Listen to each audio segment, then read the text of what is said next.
Okay. Good, good, good. Okay, Hare Krishna. Anything I have to know? What is your style? Something I have to do? Do whatever you want. It's up to you. We have around 1 hour, but you know, maybe 10 minutes more or less. It's up to you. So, Okay, good. including questions. So, Do you sing Radha Madhava?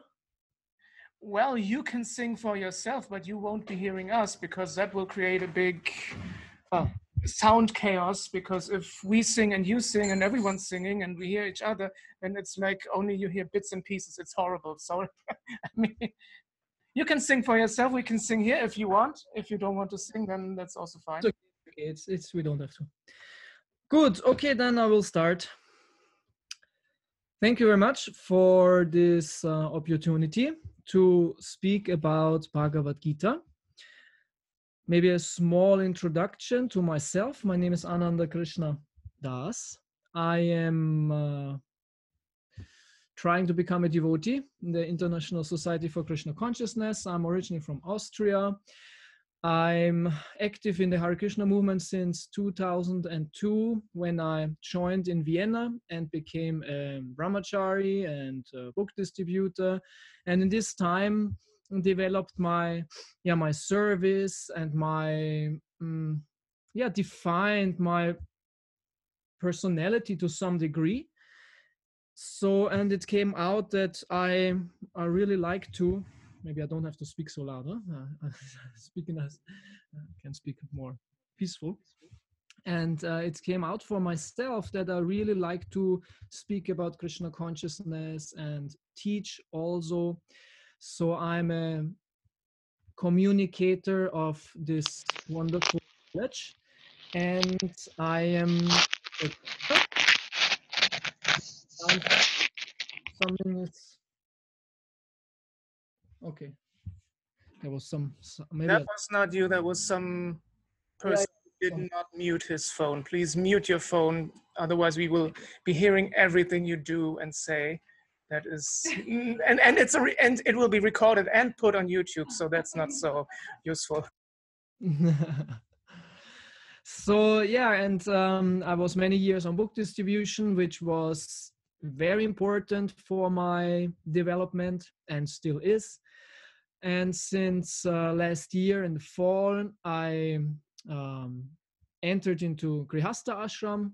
And the wonderful thing is why I did that actually, because I see I can do the same as before. Because sometimes brahmacharis, they have to change, they have to go to work because they have to earn money and many things change. But for myself, this is my spiritual passion, my spiritual desire to preach and explain about Krishna consciousness and study and communicate and use also this media. As many of you know, I have a YouTube channel, I have some online presence.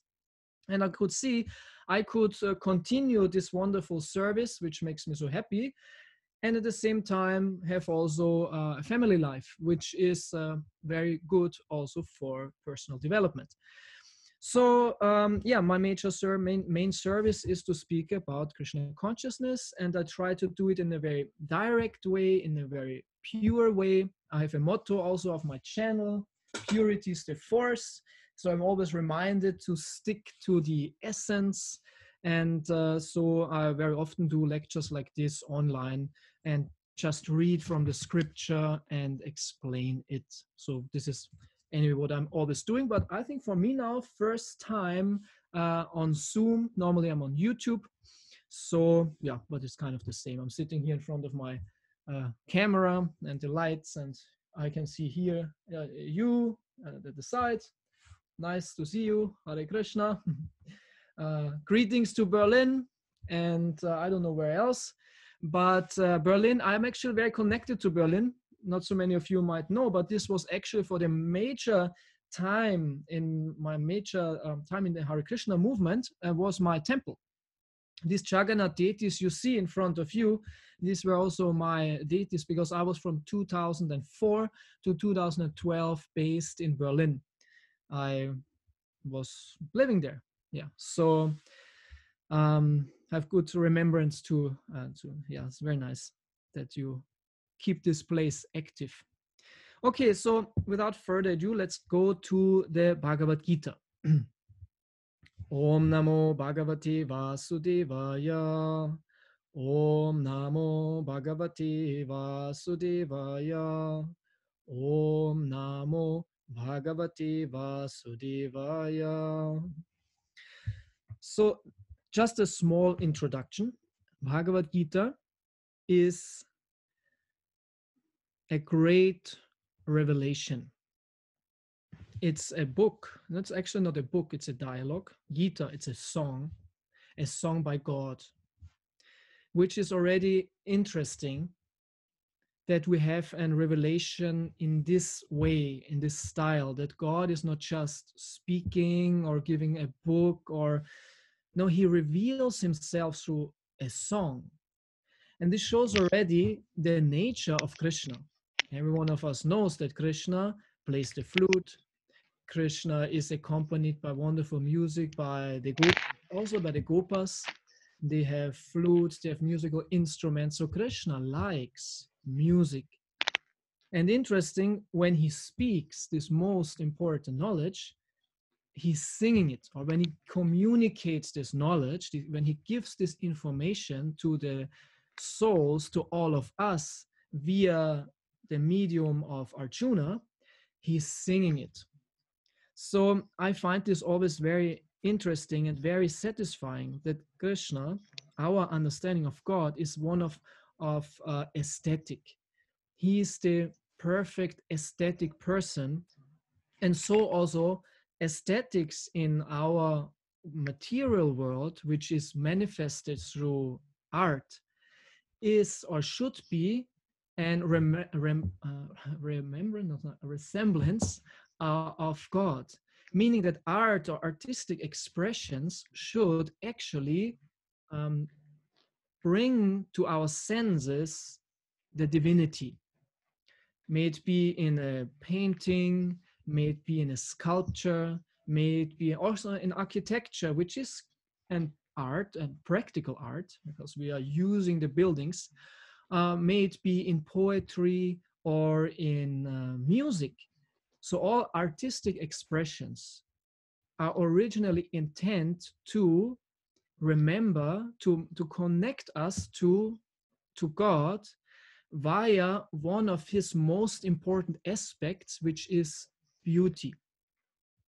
Beauty is one of the attracting features of Krishna, and beauty in the material world attracts us. And when this beauty is a symbol or remembrance, a media towards God, it's a wonderful way how to be God conscious. So it's not one of course, we have also, I say, tough ways and methods how to become God conscious. There's renunciation. There is some kind of painful way to realize God, but at the same time, in Krishna consciousness, which should be actually the predominant way how we get attracted to Krishna, is or how we get connected, is one of pleasure, of beauty, of pleasure and beauty. So the beauty, the original beauty is there, or the original beauty is Krishna. He is the perfect beauty, and whatever he does and any aspect of his is beautiful, and in that sense, in that way, attracting. Anything beautiful in the material world, and we can philosophize a lot, is there a standard beauty, or is beauty liegt Schönheit im Auge des Betrachters? Yeah, so is it only relative, or is it kind of universal? So I'm not a philosopher, but would be interesting thesis for a philosophy, a topic for a philosophy thesis. And I would pledge, I would argue that beauty is universal, and because beauty is Krishna. Yeah, beauty is Krishna. Krishna is the beauty. So, so this is just a little introduction to the word Gita. Yeah, that this musical expression, and this is also interesting, it's not just a song, right? Nowadays, most of our music which we listen, or the material world, or the world, not we as devotees, but as the humanity in general, most of the music which is consumed, okay, sometimes it has some deeper information, but very often not. And most of the people just go for the sound. If it sounds nice, they think, oh, it's cool, I want to listen to that, I might dance, I'm kind of moved by it. But of course, there's lots of music also, material music, so to say, which has some deeper meaning, and the lyrics are somehow rather communicating some deeper meanings. So that should be there, and that we have here in the Bhagavad Gita. Is the perfect sound vibration, a beautiful song. The Sanskrit itself is very poetic. It's not just poetic. The information is not just poetic. Also, the sound is poetic. Sanskrit sounds very nice, I must say. And all the shlokas of Bhagavad Gita are in a meter, right? You have this, most of the shlokas are in the so-called Anushtup meter. It's, what is it? I think 8 syllables. Okay, 1, 2, 3, 4, 5, 6, 7, 8, 9, or 10. Okay, someone can correct me who is a Sanskrit scholar. But I thought it was 8 or 10 syllables. So anyway, there's a meter, there's a structure. It's not just a prose text, it's actually a poetry. So it's, the Sanskrit sounds nice. You can sing it in a melody, like this verse I just opened here. Tesham satata yuktanam vachatam priti purvakam dadami buddhi yogam tam yena mam upayanti te. Right? It sounds nice. It's somehow, Prabhupada actually said that Sanskrit can be, should be recited and sung, and even though we might not understand it, it has some effect on us. It's uplifting, it's spirit. We get Krishna eyes, as Prabhupada says, Krishna eared. We get spiritually uplifted by just hearing the sound vibration. So it sounds nice, it has a nice melody, the sound itself, the syllables or the language is beautiful, it's aesthetic. And then, of course, the meaning. That is a very, very deep meaning. It's a wonderful philosophy, but not just philosophy. It's a wisdom. It's it's emotional, right? It's a human. It's a strong human tendencies. So the emotional human side is explained and is taken into account. It's not just transcendental, right? We go beyond all human experience and enter into an abstract reality, or a reality which has nothing to do with the material world. No, there's a man on a battlefield, he's in conflict. And Krishna takes this into account, right? This is kind of this breeding ground of this philosophy, this fight, this struggle, emotional struggle, a quite human struggle. So the Bhagavad Gita is, from many points of view, very interesting. And I just wanted to give this as a kind of introduction to make us maybe a little bit aware of their speciality, the special thing the Bhagavad Gita is, of this very uncommon and very special book. It's an extremely special book, and it's a book we should actually dedicate our life to. Yeah, as devotees, as devotees of Krishna, right? There are many devotees. Devotee means someone who's devoted, and people are devoted to all kinds of things. So we are devotees of Krishna. We should be eager. We should be eager, enthusiastic to love Krishna. And those who have this endeavor, they love everything what is connected with Krishna. And the Bhagavad Gita is one of his closest things, so to say, right? These are his words. And so we should be very enthusiastic to hear Bhagavad Gita on and on and on, and have always getting a better understanding of it. Bhagavad Gita should be a guidebook, a guiding text for our life. we should base our beliefs, our hopes, our knowledge on Bhagavad Gita, and we should, in the end, actually get into a personal, loving relationship with Krishna through the Bhagavad Gita, or let's say through the door which is the Bhagavad Gita, because Bhagavad Gita is, as Prabhupada says, the ABC in the science of Krishna consciousness, which is the science of devotional service, of bhakti. So the Bhagavad Gita is kind of the door, the first door, or is like is like the key to the door into Goloka Vrindavan, because based on the understanding of Bhagavad Gita and based on the presentation of Bhagavad Gita, of Prabhupada's presentation of Bhagavad Gita, we enter into many other informations in other Vaishnav literature, Gaudiya Vaishnav literatures, which we cannot understand without Bhagavad Gita. But Bhagavad Gita will always be there. It will be always there, even though we entered then into more detailed knowledge about Krishna, as in Bhagavatam, Dashamaskanda, 10th Canto, and other texts of the Gaudiya Vaishnava Acharyas. So Bhagavad Gita should always be there. Bhagavad Gita should be read daily.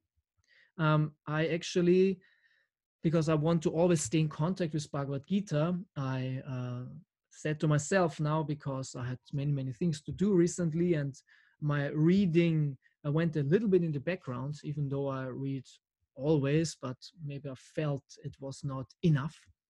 So I downloaded some app, like a habit tracker app or something, to remind me to read every day at least one shloka of Bhagavad Gita, right? So, and always I do that, but it's never staying with one shloka, because I read a second, third, and most of the time I read 5 or 10 or something like this.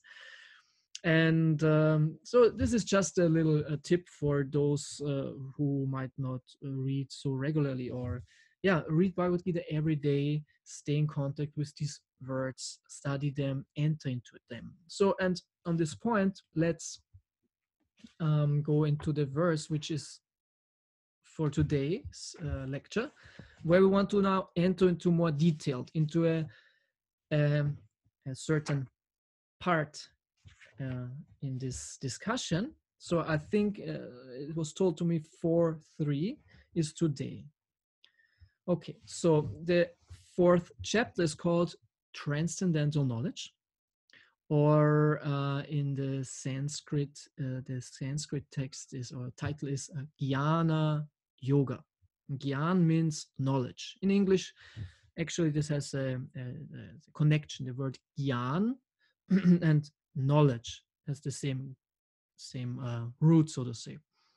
They're kind of similar. So Jnana Yoga means the yoga of knowledge. And this chapter explains what is knowledge and what's the fruit of transcendental knowledge. And we are now in the 3rd verse, so right in the beginning. And we will read this verse and a kind of a short purport by Srila Prabhupada. But this is no problem, because I anyway like to go step by step also through the purport. And when the purport is short, we will definitely cover the content, and I try to go deeper into in the words of Srila Prabhupada. Okay, text 3. Saivayam mayate dya yoga prokta puratanaha bhakto sime sakha cheti rahasyam hietat uttamam. Sa, the same, eva, certainly, I am this, maya, by me, te, unto you, adya, today, yoga, the science of yoga, prokta, spoken, puratanaha, very old, bhakta, devotee, asi you are, me, my, sakha, friend, cha, also, iti, therefore, rahasyam, mystery, he, certainly, etat, this, uttamam, transcendental. Translation. That very ancient science of the relationship with the Supreme is today told by me to you, because you are my devotee as well as my friend, and can therefore understand the transcendental mystery of this science. One second, here's my window and there are some children playing, and I don't know if you hear that my microphone is kind of sensitive. So 1 second, I just close the window before we continue.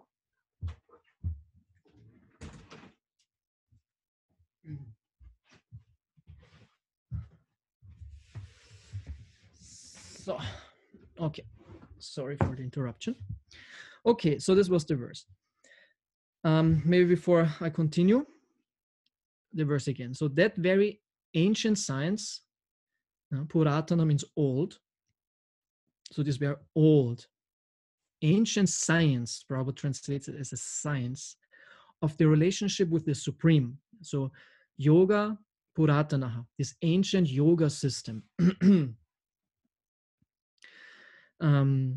is told by me to you.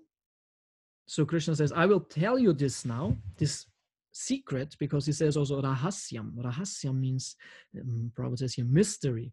It's in secret. It's something what not everyone knows. It's secret knowledge. So who wants to know a secret, right? When we hear, oh, it's a secret, we are already, oh, what is it? Yeah, it has some aura around it, right? A secret. Then we are very curious. What is it? So we should get curious now. What will Krishna tell Arjuna now? What is this secret? What is this confidential knowledge, this mystery? What he will unveil now? And it's also said it's uttamam, it's transcendental. So it's a very powerful knowledge, very powerful science, which connects us with Krishna, which connects us with the Supreme and gives us a transcendental experience. And Krishna says here, why is he doing this? Bhaktosi me sakacheti, because you are my bhakta and you are my friend. And so this is very important for us also in two, in two ways? No, let's say like this. Only if we are devotees, we will take this word serious, right? If we are not devotees, we might take it serious just from an intellectual point of view, but we will not kind of believe in it. We will not accept it in our heart, right? This saying, accept in our heart, is a little bit also mysterious, a little esoteric, but kind of accept it really, not just intellectually, to find it intellectually interesting, right? Or somehow or other, some other superficial reasons why we accept it or get into it. No, we should get into this knowledge within our heart, but not just heart, with our very, very self, so to say. Our very self should be connected with this knowledge. We should really accept it, believe it, take it in, so to say. So only when we are devotees and Sakha, when we are friends of Krishna, we will accept this knowledge, at least theoretically. And the other thing is, the more mystical part, only when we are devotees will we realize this knowledge, because Krishna controls this, and he will not let anyone in the spiritual world, which means also become Krishna conscious, become aware of him, have a relationship with him. He will not reveal himself to someone who is not his devotee. So we should really work on that, becoming real bhaktas and friends of Krishna. And the more we are such friends and bhaktas, the more Krishna will reveal himself, because he is to the symptom of a bhakta is bhakti. And Krishna is attracted to bhakti. So the more bhakti you have, the more Krishna is obliged to show himself. The pure devotee, this is very powerful. The pure devotee can see Krishna face to face. The pure devotees can see Krishna face to face, can talk with Krishna like with any other person, can see him, talk with him, even touch him. You might think, oh, no, that's not possible. Here's the proof. Arjuna saw Krishna. This was not just a voice in the head, a burning bush, some book. He was next to Krishna himself, talking with him, seeing him, touching him, hearing him. He could ask questions because Bhaktosi me sakhacheti, because Arjuna is Krishna's friend. And Krishna wants to show himself to his friend. Krishna will not let us wait, because Krishna wants to get into a relationship. But the problem is we are not qualified. But we are a bit qualified. And this we can see that we have some devotion which reveals some aspects of Krishna. Every one of you definitely will agree that, or will see that you have some relationship with Krishna, some experience with Krishna. Sometimes in the holy name you can feel Krishna's presence, and it's very powerful. It's very touching. It's very convincing. It makes us happy, and it makes us grateful, and makes us humble. Actually, this is actually one of the qualities we have to have. It's humility. Krishna is so much attracted to humility. The opposite of humility is pride. We know that Krishna doesn't like pride. This is somehow something which, he gets away. We know with the gopis, it's that they were proud. Of course, there are many explanations why this and that, but just from the basic story, they were proud, and Krishna immediately left. So we have to be very humble, like a devotee, be on, in that sense, on our knees in front of Krishna and bow down. Oh, my dear Lord, I'm so fallen, but you're so merciful. Please accept me. But on our knees, not out of like humiliation, no, because of humility, loving humility, that you are bound by love, that you're moved by love, and through this you bow down, you fold your hands. And so all this, also these physical expressions of humility and devotion are very important. When we enter the temple room, we bow down as kind of a ritual, but it does something to us.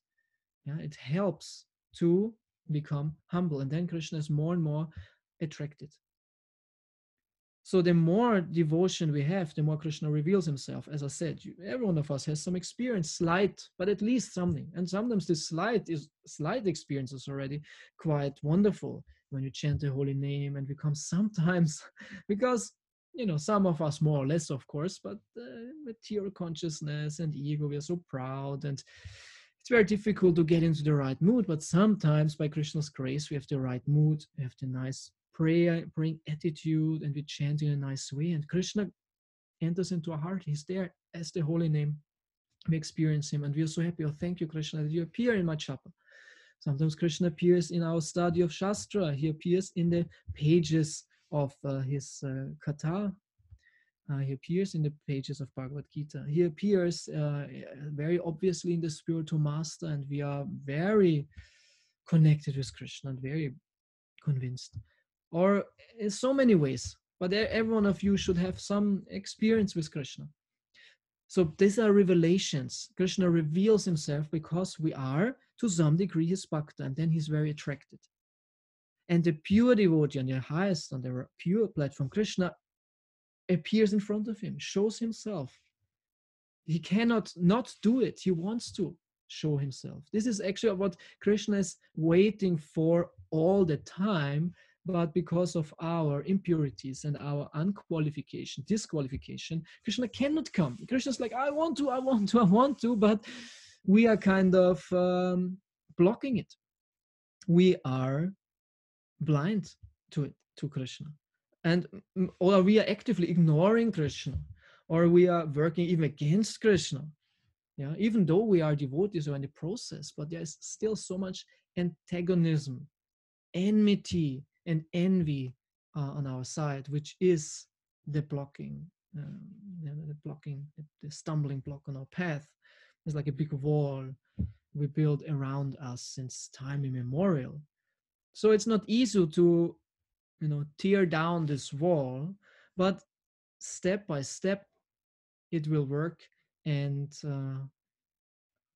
with time it's the wall is dismantled, and on the other side is Krishna standing there since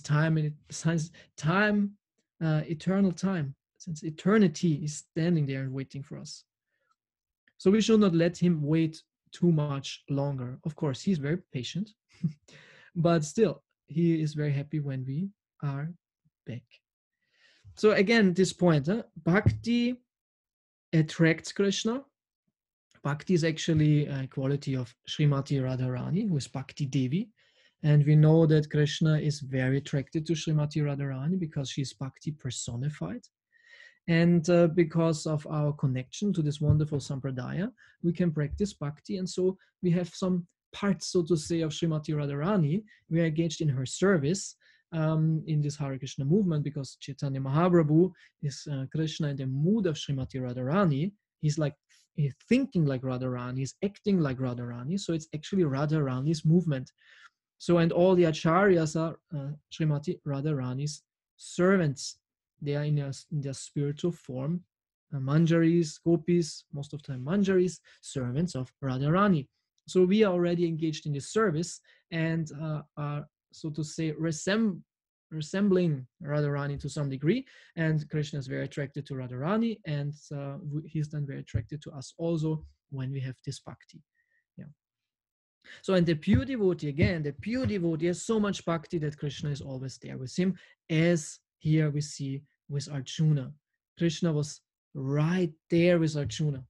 And Arjuna, of course, he's in a very dramatic situation, dramatic and traumatic situation.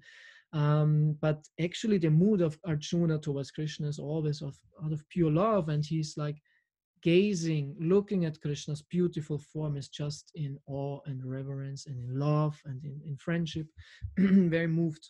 As we see later on in the revelation of the universal form, where Arjuna prays, please show me again your Saumya Rupa, Saumya Vapu, your most beautiful two-handed form, which I'm longing so much to see that.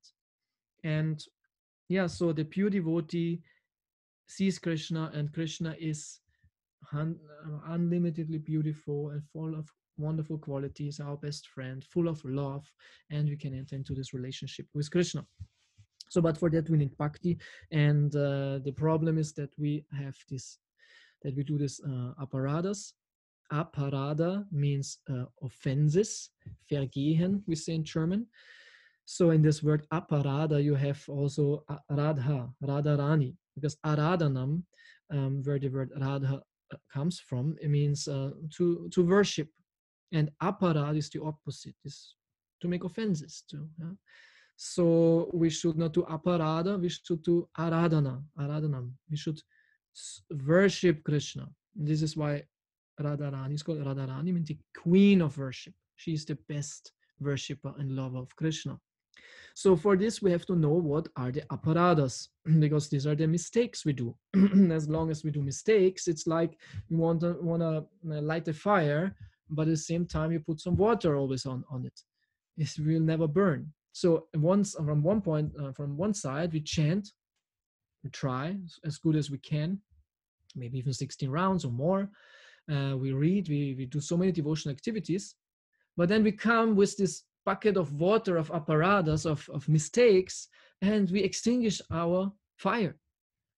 So we should know what are the apparatus. Of course, there are the 4 basic apparatus, the 4 regulative principles, right? We should not smoke a joint and drink a liter of beer before we chant Hare Krishna, or after, right? Oh, now I'm done. I chant my 16 rounds. Now I can enjoy. And now I smoke my joint and drink a beer or go to the soccer game or whatever.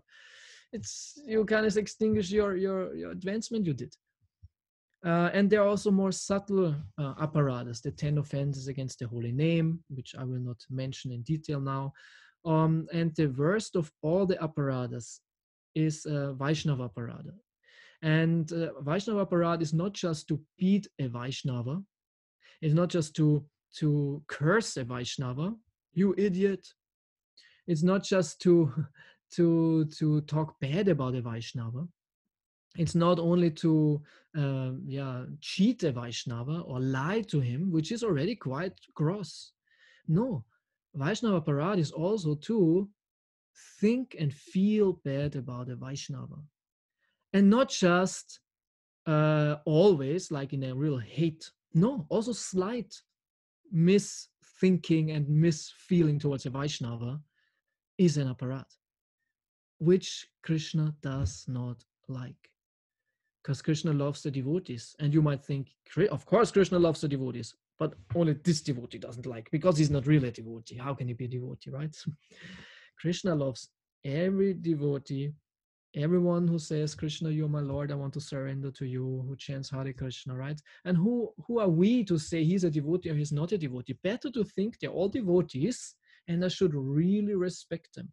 And those whom I don't like, which can happen, we are not saints, we cannot love everyone. Sometimes they are devotees we cannot like. They are so much against our nature, but only because we are disqualified, we are not able to like them, which is a mistake on our part, not on theirs. We don't like them. There's no justification for it. We think there's a justification because he sings like this, he talks like this, he is like this, or this and that. And we might have thousands of reasons why she or he cannot be liked by us. But the problem is on our side, not on theirs. Yeah. So you might be in a situation where you have a problem with a devotee, which is in one sense okay because of our conditioning, but how to deal with it. Not that it's not okay to think bad or speak bad about them or do worse things than that. No, it's that you should have respect from the distance. Keep respectful distance and honor them in your mind. You don't have to honor them personally, directly, but if you could, that's even much better if you can jump over your ego. But at least in your mind, you should honor them. This is a wonderful devotee. I cannot see it because I'm conditioned. This is my problem. But Krishna definitely likes her or him. He is doing so much service. He chants Hare Krishna. He's this and glorify, not just respect or tolerance in their minds, but glorify, work on it, and you will see your heart will turn. You will see good qualities, and it might even happen that you somehow or other start to like the devotee. This might not be responded. Okay, it's another thing. Maybe the enmity is so strong, but at least we should clear and purify our heart from all bad feelings towards devotees, because Krishna does not like it at all. Krishna wants us to love and serve each other, because this is the mood of the spiritual world. In the spiritual world, everyone loves everyone. They love each other from their hearts, not just as etiquette. Oh, we are now in the spiritual world, we have to love each other, and now I like you, and Hare Krishna, can I serve you? No, really, they are highly spiritually emotional towards each other and love each other. So if we want to enter such a realm, we should be of a similar mood. And the mature world and the Sangha we have now, the association we have now, is kind of a playground, or it's a, how to say, it's where we can learn. It's a school, right? Where we can learn to behave in the right way. And we will be tested constantly, especially in this relationship issues. It's not easy, I know, but we should really, really work on ourselves. And Krishna will appreciate this, and Krishna will empower us to do this impossible, to learn to overcome our ego, which consists of this envy, of this pride, of this antagonism, especially towards the devotees. He will help us, definitely. He will help us when we want it. But as long as we don't want it, don't understand it, he cannot help us. I think these were some valuable information, and not just for you now, especially for me. I find speaking about Krishna is my best education for me. So this is self-education. I don't want to come across to preach now to you, and because I know how it goes and I teach you something what you don't know. No, it's actually for my own purification and learning. And when I speak in this way, I can feel that this is something I have to really work on myself. And I hope because of this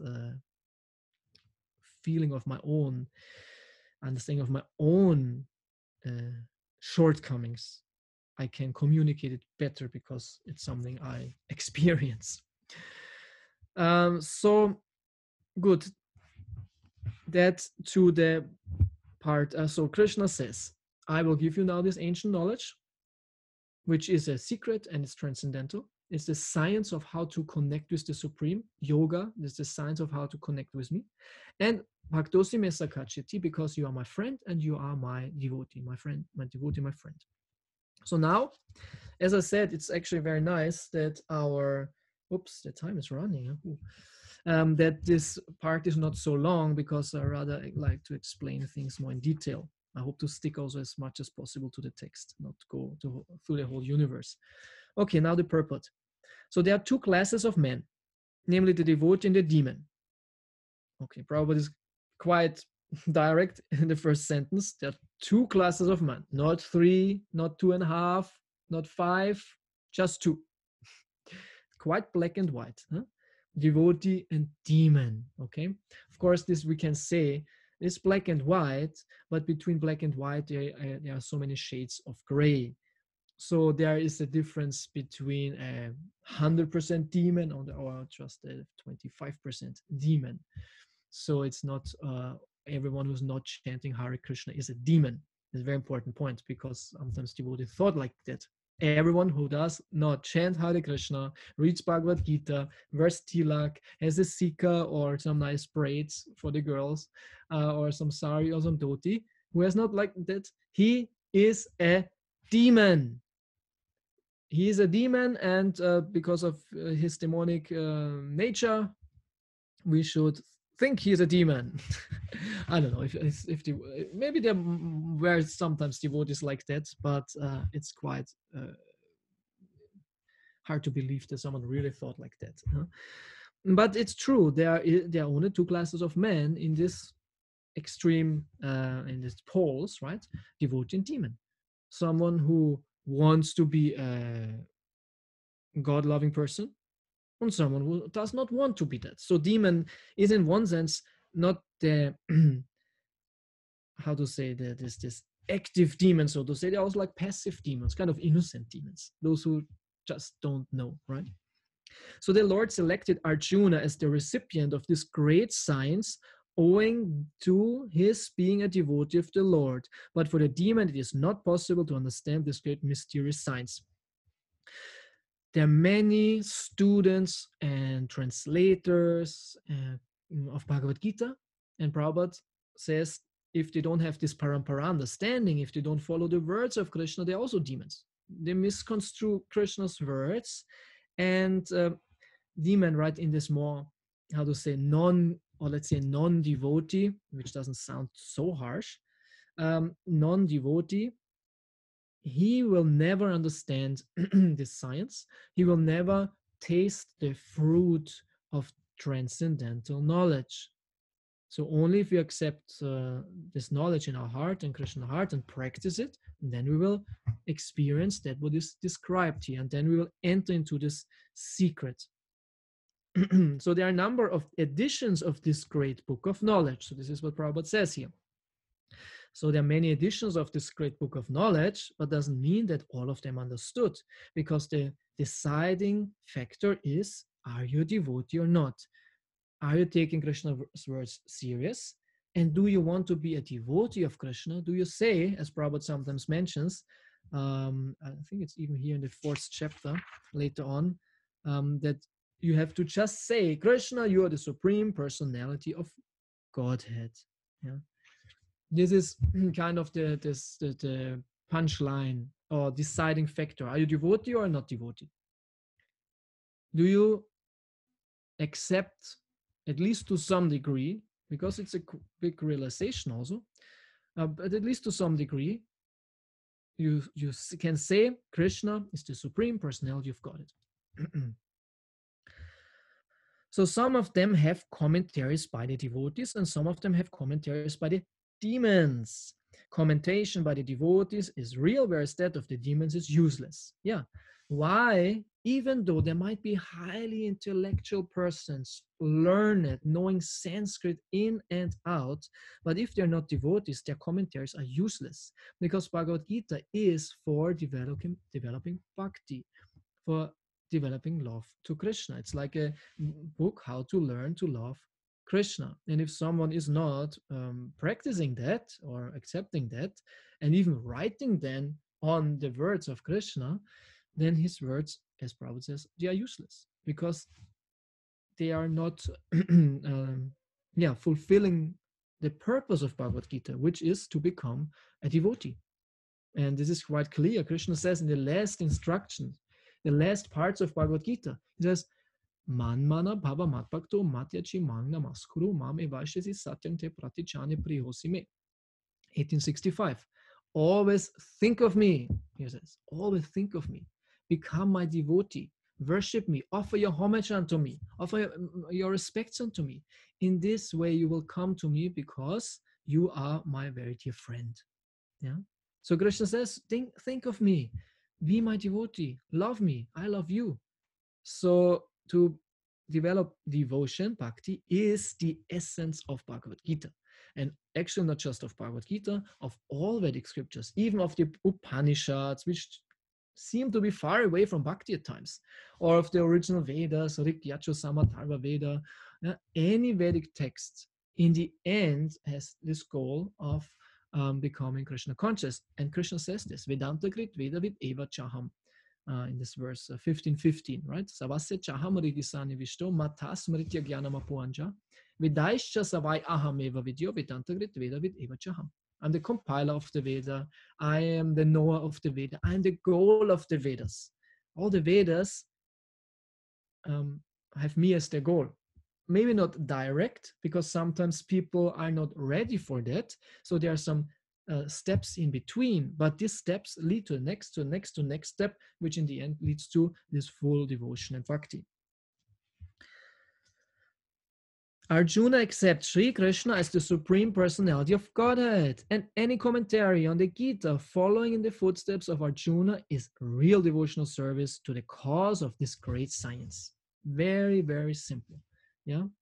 So, because Arjuna accepts Krishna as the Supreme Personality of God. What does that mean? Krishna is the Supreme Personality of Godhead. Krishna says it himself a couple of times in the Bhagavad Gita when he says that there's nothing above me. So this is one of the factors. This is one of the symptoms of Supreme Personality of Godhead, of the Supreme, that it is Ishvara Parama Krishna, Satchidananda Vigra, Nadir Adir Govinda Sarva Karana Karanam. In this first line of Brahma Samhita, it's nicely said that he is the beginningless beginning and the cause of all causes, right? Like in Vedanta Sutra, where it said, Chanmadya Syayataha, the Brahman, the Supreme, is that from whom everything comes. And the Brahman itself or himself has no cause. So it's not that the Brahman came also from something. And Krishna says also in 7.7, Mata paratarang nanyat kinchit asti dananjaya mai sarvamitam protam sutre manikana iva. There's no truth higher than me. Mata paratarang nanyat, anyat, there's nothing higher than me. And everything rests on me like pearls are strung on a thread. Or 10.8, aham sarvasya prabhavo mata sarvam pravartate. Know that all the material and spiritual worlds emanate from me. Everything comes from me. But Krishna himself has no cause. He's causeless. He's the beginning of everything. So this is probably one of the major quality of the Supreme. That it's the beginning of everything and has himself no beginning. And the other thing is, of course, that Krishna has all his his not Akila Rasamrita Murti, but the other one, his Shat Aishvarya Purna is a nice concept. Shat Aishvarya Purna means he has 6 qualities. Purna means complete, perfectly. Yeah, so and I don't go into detail now from this one, because if I explain that verse or this concept, this takes some time, but you know it. Yeah, he is perfect in beauty, in strength, in knowledge, renunciation, in fame, and one more. Yeah. In wealth, in riches. He is the perfect person, the perfect personality, the Supreme Personality of Godhead, the absolute person. So this is the point, and everyone who understands that, accepts that, he's a devotee. And then our study of Bhagavad Gita will be very fruitful, very powerful, and also our practice of Krishna consciousness. If we are aware of that and want to be more aware of that, and with time, more and more, the loving relationship with Krishna comes more to the foreground. But this jnana, this knowledge, we are here also in the chapter of Jnana Yoga, is very important. The demonic, however, do not accept Lord Krishna as he is. Instead, they concoct something about Krishna and mislead general readers from the path of Krishna's instructions. Here is a warning about such misleading path. One should try to follow the disciplic succession from Arjuna and thus be benefited by this great science of Srimad Bhagavad-Gita. Hare Krishna. So I could say more about that, and I have one more point, a little story also. But I want to ask now the moderator, because we are now 7 minutes to 8. If I should tell for 3-4 minutes a little story, which is in connection with this, and then open to questions, or we tight in time and we open for questions now and want to finish at 8, or how much more time do we have? So because I'm through with the purport now. Story. Everyone here says story.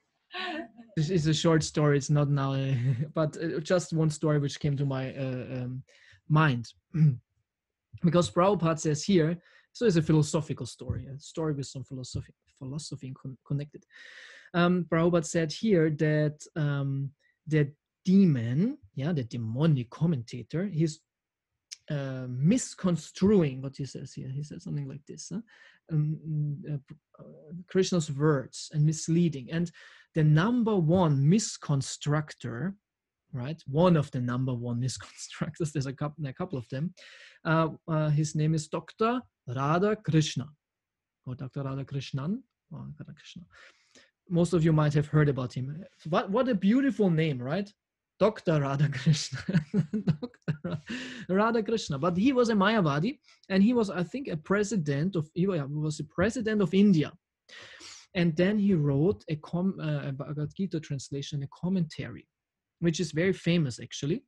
And it's so famous that Prabhupada's Bhagavad-Gita's translation is based on this translation, because Prabhupada, when he came into the West, he wanted to present Bhagavad-Gita, and he used the English translation of Dr. Radha Krishna to present his translation, not the purports. Very important, not the purports. The purports are Prabhupada and the Acharyas, but the translation were done in a nice way by Dr. Radha Krishna, and so Prabhupada used them. But at the same time, Prabhupada was condemning Dr. Radha Krishna because he misconstrued Krishna's words, and he said this famous line, it's not that we have to surrender to Krishna, the person, but to the unmanifest, the eternal, the unborn within Krishna. Yeah, there's some entity communicating through Krishna, which is actually the supreme. Yeah, so it's not when Krishna says surrender unto me, that means you should surrender to Krishna. No, you should surrender to this impersonal energy, right? So this is a typical Mayavadi phrase, and Prabhupada quoted this very often and said, this rascal, right? Krishna says, surrender unto me, and he says, don't surrender to Krishna. So Prabhupada was very strong on that. And in 1972 or 1, but I think it was 2, Prabhupada met Dr. Radha Krishna with his disciples, with Shyama Sundar. And I read this recently. The story is kind of known, but I read it also recently. In this book, Chasing Rhinos with the Swami, which was written by Shyama Sundar, a disciple of Prabhupada, who was traveling for, I don't know how many years, many years with Prabhupada, especially in the early days. He was with Prabhupada in Russia, many places in India, in Australia, in Africa, and he wrote this interesting biography and stories about Prabhupada. And then one day he visited Dr. Radha Krishna. And you see also the picture, Prabhupada sits with him on the couch. And Shyama Sundar says, Prabhupada comes in the room, sits on the couch, and is not mincing words. He's not going to lots of, what is it, what is the English word? No, niceties. He merely preaches to him. Normally Prabhupada, actually very often, he kind of chit-chats and talks a bit, kind of, and then they enter into philosophy. But for this guy, he merely preaches to him. And you are a great commentator on Bhagavad Gita, and you should not write like this, and and Krishna is supreme person. They immediately preaches to the guy. And the guy, who was quite old at the time, is just sitting and listening. And Prabhupada preaches. And then suddenly Prabhupada realizes that this guy doesn't get anything, doesn't understand anything, and he turns to Shema Tsung and says, I think he's, I don't know if he said he's crazy, but he said something, because he was, what is it, senile? Yeah, he was actually senile. He could not think anymore. It was, if it's a person has Alzheimer or something like that, he wasn't, and Prabhupada was a bit shocked that he isn't getting anything. He's just sitting there like a couch potato. And then rather quickly they left, and Prabhupada was saying, see, this is what's happening. He wanted to ignore Krishna. Now Krishna ignores him. He lost his mind. He cannot think anymore. Before he was he was president of India, which is not a small thing. And he was a great scholar. And now Krishna took all his knowledge away. He took all his knowledge away. And I think Prabhupada even said next life he will become a dog or something. So I just remember this this little story. Of course, I could tell now many stories because I recently read this wonderful book. But yeah, I don't know. Prabhupada stories are very interesting. Okay, so as I said, it was just a small story. But I can only recommend to you, especially for those who speak, and of course now everyone speaks English because you listen to me 1 hour, please read the books about Prabhupada. The books about Prabhupada are as powerful as the books written by Prabhupada. Of course, we pronounce more Prabhupada's books, but the stories about Prabhupada and the remembrance and the activities, the adventures devotees had with Prabhupada are most amazing and endear Prabhupada to us more and more. So this we get more Wertschätzung, yeah, for Prabhupada's books, and want to dedicate our life to this wonderful person who Prabhupada is, because he did everything for us. He did everything for us, right? So we want to appreciate that. And when you read this, and then you see, when you read the stories, that Prabhupada was not just a genius and pure devotee and wonderful writer. He was such an amazing person, and he did amazing things. It's very interesting, and we fall in love with Prabhupada. Really, it's not joke. It's very powerful.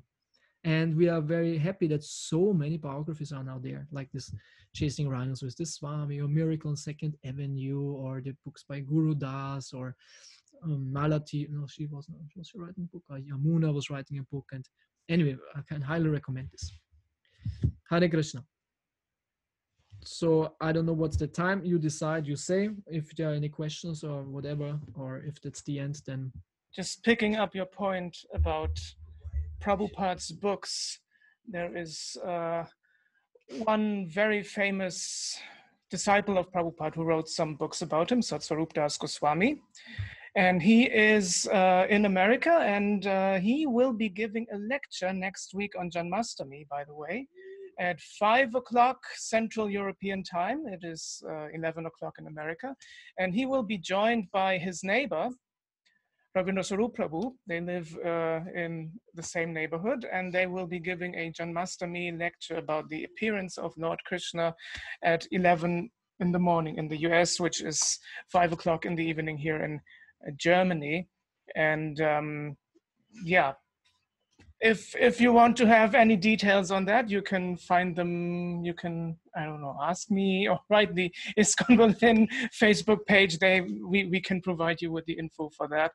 So originally we had I anticipated that the Oslo devotees would be here, but they are not. I had learned some Norwegian for that, but yeah, sometime later.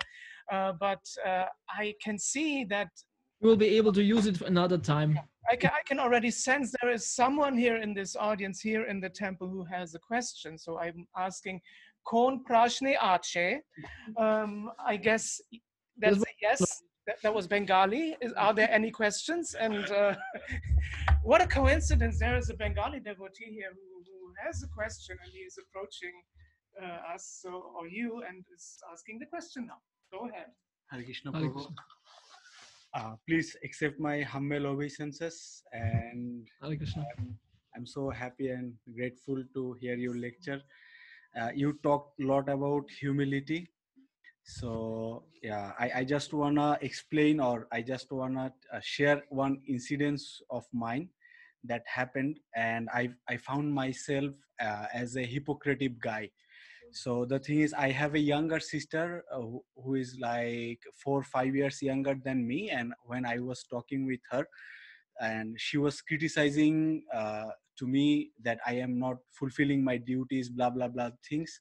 And yeah, there were some fault of mine, and yeah, I couldn't take her criticism, and I was furious with her, and I was sometimes feeling like that I should block her in all kind of social media, that she cannot So it's communicate with me. no. And then after some time I realized that I'm going to the temple, I'm trying to chant, I'm trying to read the books, I should be humble. But why I am furious, and and during that fight with my sister, I tried to find out the faults of my sisters also. All those fault finding mentality just came up inside me. And yeah, that's the incident. So I figure out that I am a hypocritic guy, so I am trying to show myself as humble in the temple, but in my family life, or with my, when I'm dealing with my relatives, I am not that humble. And I'm getting angry so quickly with my sister, as I said to you. So my question is, how can I deal with those situations, and how can I be humble all kind of criticism or all kind of things, and how to stop this fault finding mentality of mind, that to reverse her conversation or to give her some points, I already started criticizing her. So I don't want to criticizing her. I just want to take all of these blames or whatever she's giving me, I just want to take it as humbly as possible. And a short point with my question, that how can we realize that we are having pride after doing some chanting, after trying to do some service at the temple or service at home? How can we realize that, yeah, there is some pride just gaining or burning in our mind? That is my question. Hare Krishna. Yeah, of course, much can be said about that, but yeah, we're all hypocrites, right?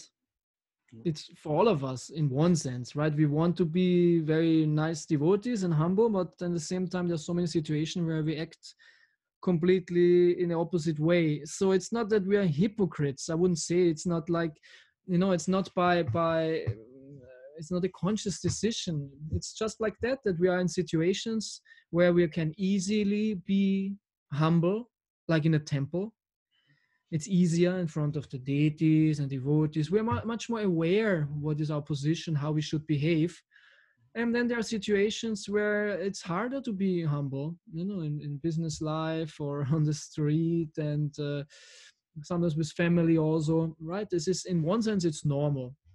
And this is a part of our development, that our humility increases into areas where we would normally not be humble, or where we are more challenged. So this is as I said, it will be increasing with the progress of spiritual life. We see this.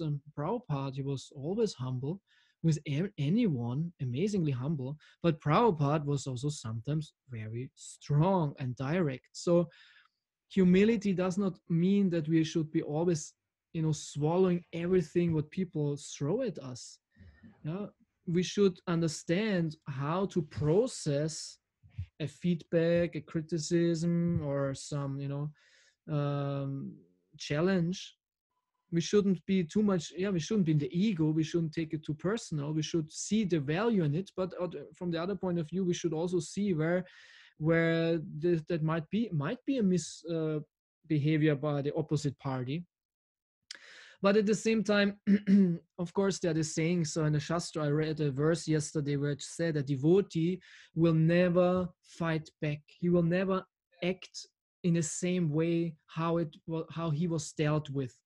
Even though someone is blaming him, criticizing him, is cheating him, even hurting or killing him, a devotee will not even think of revenge, right? And this is the power of a devotee. And these ideals are very good to know, and slowly we will work ourselves there. But from the other point of view, it's also important to know where we are really at, and we cannot artificially be like that. And there will be many situations in life where our humility and all that is challenged, and most of the time, yeah, we have to learn the hard lesson and learn how to not do it by often doing it, right?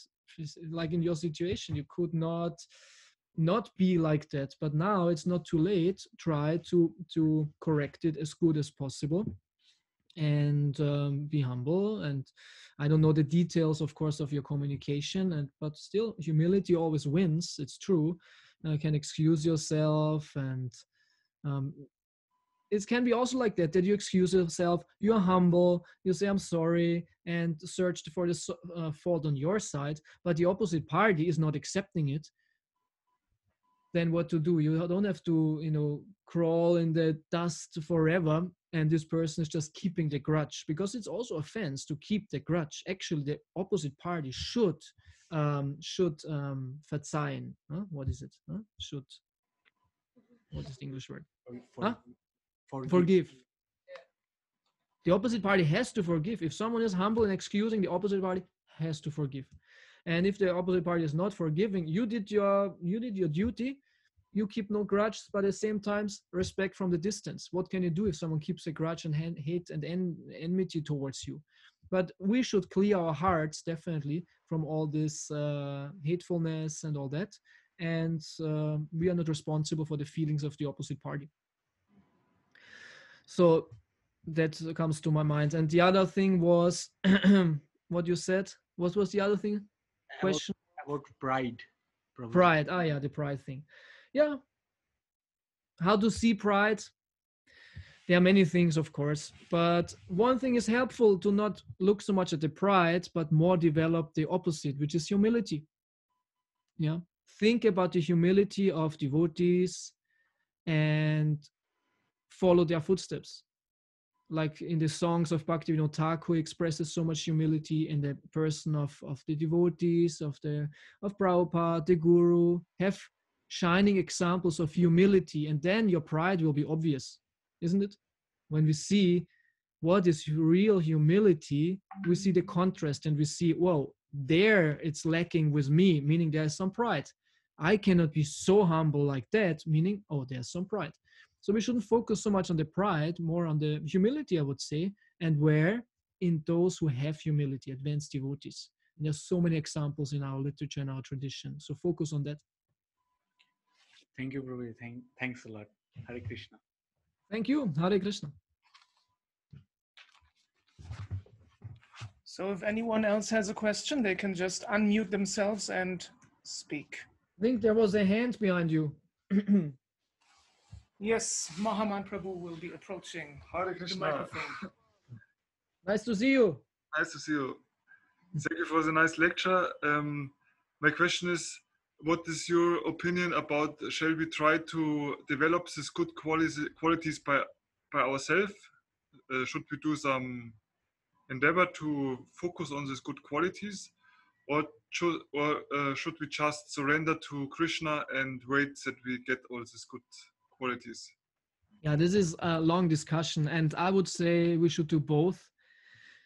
Of course, if we are very determined and very strict, then the bhakti itself will do everything. And we can see that. But from the other point of view, Krishna gives so many tips, or isn't it, of these qualities, and Prabhupada goes into length to explain them, like in the 16th chapter, in the 13th chapter, in the 10th chapter, in the 16th chapter, right? So many chapters explain these qualities which we should have and all that. So meaning, yes, we should work on them. We should understand them, we work on them. So I would say to develop these qualities is part of bhakti. It's part of bhakti, and it should be both. And of course, when you do serious bhakti yoga, naturally you see where you have to work on yourself, and you understand, oh, this and that quality or this misbehavior is there. So it goes along, I would say. I think it's the same thing in that sense. It's the same thing. Yeah, so we work on these qualities, and this is part of Bhakti Yoga. It's called Anatta Nivritti, isn't it? I would say it's part of Anatta Nivritti, to see the anarthas and purify yourself from them. How? Understanding where they are, accept them. It's always like this. Huh? How do you say? Akzeptieren, tolerieren, transzendieren. At first you accept that you are envious, right? In the beginning you don't want to accept it. No, I'm not envious. I'm a pure devotee and it's their fault and I'm not. No, it's not my own. Then you, oh no, I'm envious. I have rascal tendency. I have envy. Okay, you first accept that you're envious or lusty or angry or cheating, whatever. You have to accept the anartha. Understand, of course, it's not me. I am not the anartha. I have anartha. Okay, accept it. Then learn to live with it. Tolerate it. Work on it. Yeah, but tolerate that you have it and work on it, and then transcend it, and it will go away. So accept, tolerate, and transcend. Akzeptieren, tolerieren, transzendieren. This is kind of a formula which I try to at least use. Hare Krishna. Thank you very much. Thank you, Jai.